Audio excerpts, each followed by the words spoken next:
আসসালামু আলাইকুম ওয়া রাহমাতুল্লাহ।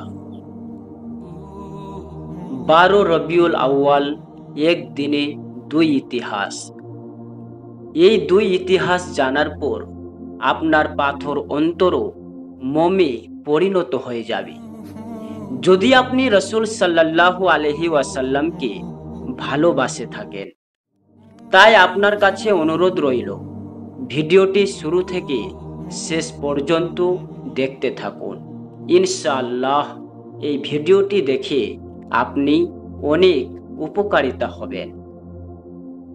12 রবিউল আউয়াল ইসলামী ক্যালেন্ডারের তৃতীয় মাস। রবিউল আউয়াল মাসের একটি গুরুত্বপূর্ণ দিন। এই দিনটির প্রধান তাৎপর্য হল রাসূল সাল্লাল্লাহু আলাইহি ওয়াসাল্লামের জন্ম ও মৃত্যু।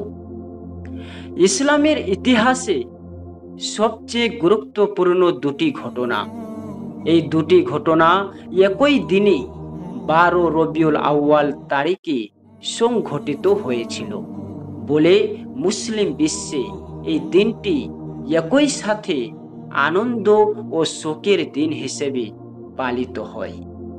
জন্ম: রাসূল সাল্লাল্লাহু আলাইহি ওয়াসাল্লামের জন্ম হয়েছিল মক্কার সম্ভ্রান্ত কুরাইশ গোত্রে বনি হাসিম বংশে।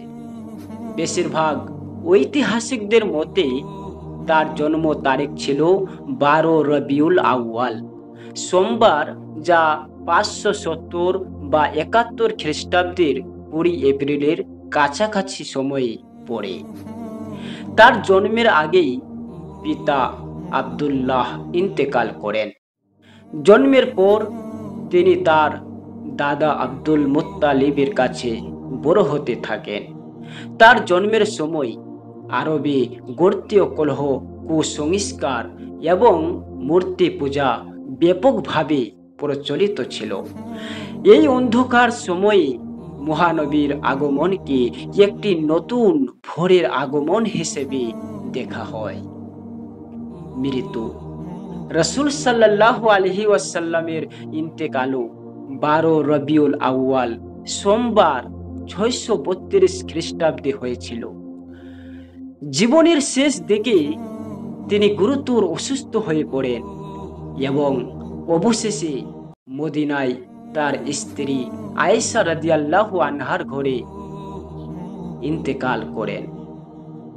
তার মৃত্যুর খবর সাহাবীদের মধ্যে ব্যাপক শোকের সৃষ্টি করে।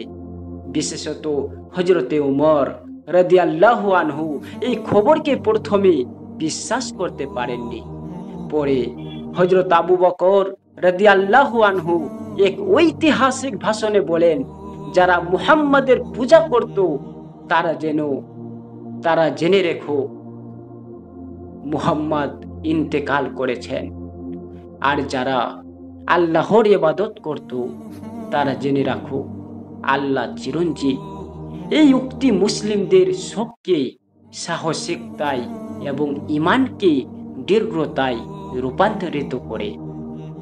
একই দিনে জন্ম ও ইন্তেকালের ঘটনা মানব জীবনে মহানবী সাল্লাল্লাহু আলাইহি ওয়াসাল্লামের আগমন এবং প্রস্থানের গভীর তাৎপর্য বহন করে। তার জন্ম ছিল রহমত ও হেদায়েতের সূচনা, আর তার ইন্তেকাল ছিল তার রিসালাতের পূর্ণতা। আল্লাহ রব্বুল আলামিন প্রত্যেক মুসলিম ভাই ও বোনকে সেই নবী নূরে মুজাসসাম রাসূলে আকরাম মুহাম্মদ সাল্লাল্লাহু আলাইহি ওয়াসাল্লামের প্রতি মুহাব্বত ও দরুদ ও সালাম বেশি বেশি পাঠ করার তৌফিক দান করুন। আমিন।